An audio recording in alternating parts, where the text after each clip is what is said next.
I have to say, I have been here for 4 years in the Senate. I have never seen a witness stonewall like this before. Never. And I've seen a lot. This is extraordinary. Do you remember this post?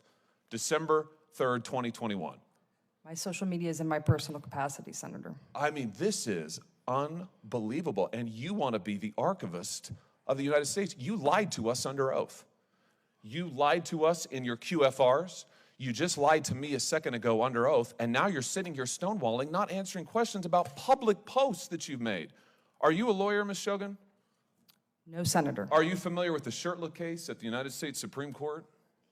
No, Senator, I'm not. Well, in that case, the Supreme Court held that, in fact, it constitutes viewpoint discrimination for a government entity to remove religious flags from its property when it's opened up the property to allow other people to put flags on it. Exactly the question that you were addressing in your public posts on Twitter.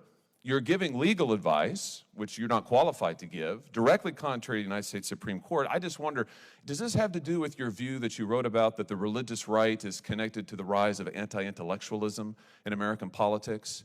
Is that why you said what you said about religious flags, that the religious right is a force for anti-intellectualism? Explain that to me. No, Senator. Do you stand by your comment that the religious right is part of the rise of anti-intellectualism in American politics?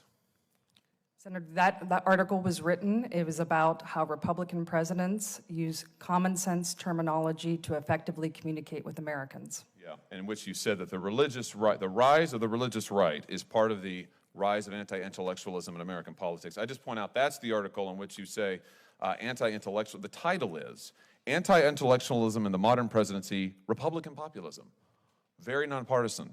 Dr. Shogan, I'm going to ask you again, will you give to this committee your public posts on Twitter?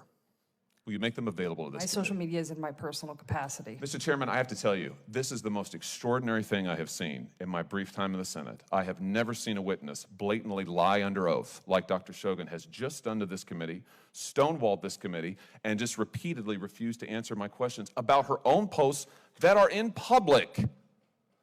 For these reasons, I will oppose your nomination, and I strongly, strongly urge this committee to take action on this and force this witness to own up to the fact that she is misleading us right now before our eyes, Mr. Chairman.